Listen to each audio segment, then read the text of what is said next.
Childhood obesity এত বেড়ে গেছে এবং ফিমেল ওবেসিটি, তো অ্যাজ এ গাইনোকোলজিস্ট এই দুটো নিয়ে আমাকে সবসময় ডিল করতে হয়।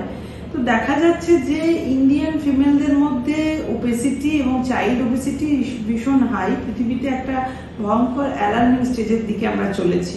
তো আমি বলবো যে তোমাদের সুগার লোডটা একটু কমানোর কি করতে পারো ব্যবস্থা দেখো। এখন আমি একটা সেদিনকে টাইমস অফ ইন্ডিয়া একটা আর্টিকেলেও দেখলাম যে একটা স্কুলগুলোতে এবার এখন গভর্নমেন্ট ঠিক করেছে একটা বোর্ড তৈরি করছে। এটা মানে ইন্ডিয়া গভর্নমেন্টও খুব অ্যালার্ম ব্যাপারটা নিয়ে, সেই জন্য গভর্নমেন্টেরও একটা উৎসাহ রয়েছে এর মধ্যে। তো স্কুলগুলো অনেক স্কুলে কি করছে, সুগার বোর্ড তৈরি করছে। সেখানে মানে পেরেন্টদের দিকে বোঝানো হচ্ছে, কারণ বাচ্চারা যে টিফিন নিয়ে যাচ্ছে সেটা তো শুধু বাচ্চার হাত নেই, বাচ্চা তো বায়না করতেই পারে, কিন্তু বাবা মা তো সেটা কিনে দিচ্ছে। তো এই এক্সেস সুগারওয়ালা যে জিনিসগুলো, ধর কেক, পেস্ট্রি, তারপরে পিৎজা, বার্গার সবই আজকাল স্কুলের টিফিন বক্স অব্দি পৌঁছে যাচ্ছে বাচ্চাদের। তো এইগুলো যে আনহেলদি তো বলার কিছু নেই, হ্যাঁ, এক্সেস সুগারও থাকবে। ময়দা যেগুলো দিয়ে তৈরি সেগুলো তো অফকোর্স হাই স্টার্চ কন্টেন্ট রয়েছে।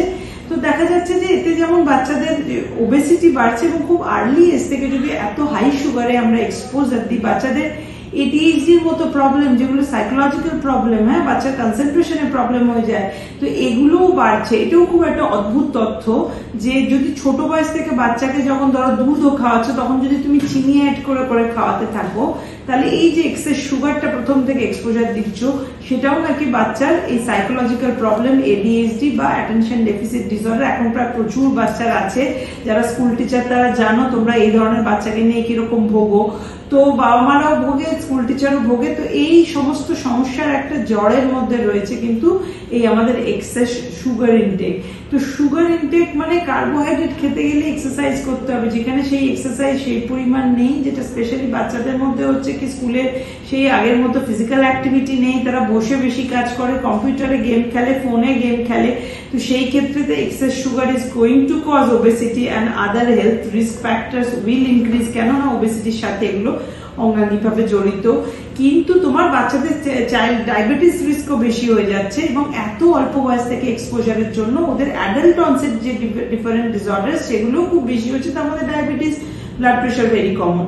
আর মায়েদের জন্য বলছি, বা যারা ইন্টেন্ডিং মাদার, আমার পেশেন্টদের কথা বলছি, তাদেরও বলছি যে তোমরা যদি সুগার ইনটেক খুব বেশি করো তাহলে তুমি আনহেলদি হলে বেবিকে তুমি এক্সপোজার দেবে। বারবার আমি এই কথা বলি প্রেগনেন্ট মাদারদের স্পেশালি, যে এত সুগার ইনটেক করলে তোমার যদি রিস্ক ডায়াবেটিস থাকে, সেটা আমরা ওষুধ দিয়ে কমাচ্ছি তার সুগার লেভেল, কিন্তু এই ডায়াবেটিস রিস্ক ফ্যাক্টরটা বাচ্চাকে পরবর্তীকালে তার অ্যাডাল্ট লাইফে কিন্তু আবার ডায়াবেটিসে এক্সপোজার করে দিল। তো এইটা তোমার দায়িত্ব হেলদি প্রোজেনি যেহেতু, সেই জন্য নিজের সুগার ইনটেক কন্ট্রোল করো, নিজেকে হেলদি করার চেষ্টা করো। ওবেসিটি থাকলে ট্রাই টু কাট ডাউন তোমার এক্সট্রা জাঙ্ক এবং ক্যালোরি, এবং একটু অ্যাক্টিভিটি, যতই রোগা হোক মোটা হোক যাই হোক, regular physical activity very important to prevent any metabolic disorder of this sort. হ্যাঁ, তো সেই জন্য দেখো আমাদের আগের জেনারেশনের লোকজন কত বেশি হেলদি, কিন্তু আমাদের জেনারেশন এবং আমাদের পরের জেনারেশন আরো আনহেলদি হয়ে যাচ্ছে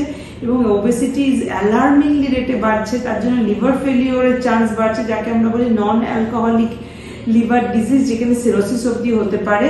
তো এইগুলো সব রিস্ক হু করে বাড়ছে। এইটা কাট ডাউন করতে আমাদের সবাইকে কিন্তু একটু প্রোঅ্যাক্টিভ হতে হবে।